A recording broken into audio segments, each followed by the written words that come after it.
I'm Nic Harcourt, and it's a pleasure to speak with Ray LaMontagne. You've heard us playing music from his new album, Long Way Home, which is out now. And Ray, I think it's been 20 years since you and I spoke. How have you been? Is that all? I'm good. Life is good. Really couldn't be better, actually. Everything is just kind of firing on all cylinders, you know.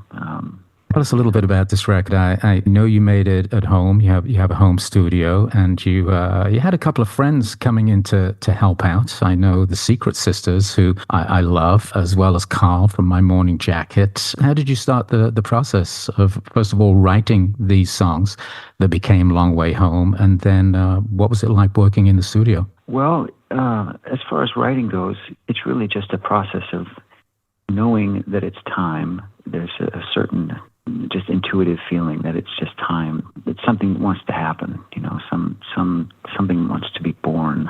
So I just give myself time. I make space for it, and I don't do anything else. And then I just follow the melodies as they come to me. So most of these songs, they were all written, you know, just within that 3-week period or so between writing and recording, which is how it seems to be happening, you know, for the past 15 years.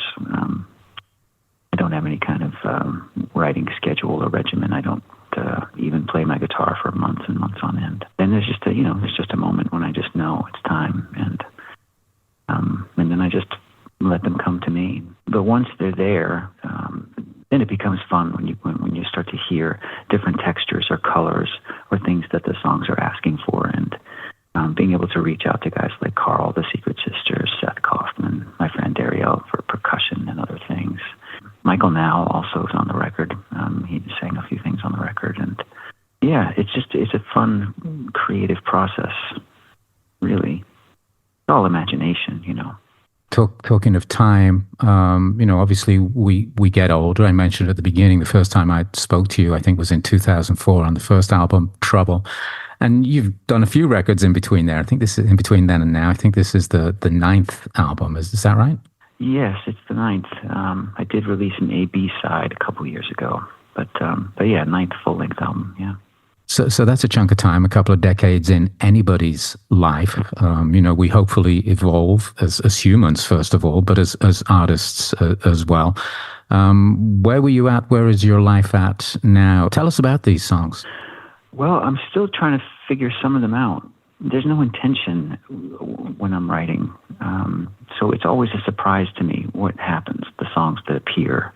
I never sit down with with a subject or something like that. It's just not the way I work. And it's just a melody leads me to some kind of emotional state that stirs something up in me. But it always starts with a melody, and then it stirs something up, and then I try to, you know, the words come to express whatever it is that it's stirring up. Sometimes it's very straightforward, and sometimes it's a little more oblique. I don't know. All I know is I like it, Nick. I like this batch of tunes. They surprised me. Long Way Home really surprised me. It was completely out of the blue and just appeared suddenly, you know, within like an hour from melody to it being recorded. And that's not an exaggeration. It just happened. And you just think, that's what it's all about for me. And those moments like that, when you're just in that space where your subconscious is so open to being creative and being just like an open channel. And then magic happens. That's what it's all about. You know, when the record's done, and then you start thinking about, okay, how are we gonna, you know, talk to your manager. How are we gonna market this? How are we gonna get out there?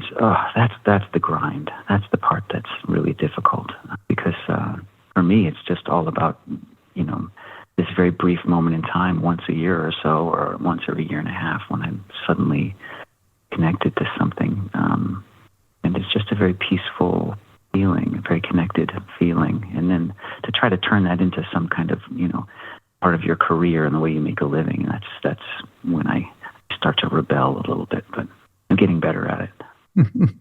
I know that's difficult for you, because you're not somebody who is hobnobbing around the music business or celebrity events or all of that stuff. You're living your life in Massachusetts. What are you doing in between records? What is your life like in between records and between touring? Well, it's very everyday. I just, my wife and I have known each other since we were 8 years old. So I feel like I don't have enough time with her. I just feel like there's never enough time. Even if I just know that she's somewhere in the house doing her thing, if she's in her study and she's working on some piece of artwork or something, and I'm in the garage and I'm tinkering on an old car or an old sports car, just knowing that she's a few steps away all the time makes me happy. And I just I have a very normal everyday life, and I love it.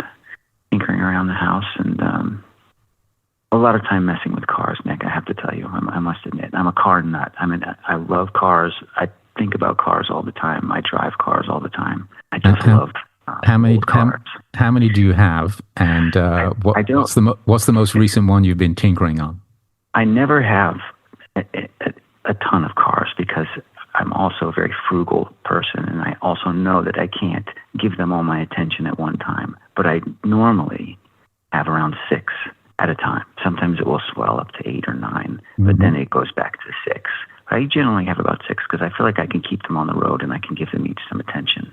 But lately, I've been just bombing around in this Austin Healey 100M. Ooh. It's one of the 640 or so that were built in the style of the Le Mans car that they built to race, and they built a handful of them for to that spec. And there's a few left. I don't know what the number is now, maybe 240 or something around there. And I got my hands on one of those, and I'm just bombing around the hills in that. It's a great fun, beautiful car. Does the top come down off that? There is a top, but it's superfluous. It's not. It doesn't. It never goes up. Yeah. No. Fantastic. No, it's just a roadster. Yeah, it's just a little rocket ship. It's great fun.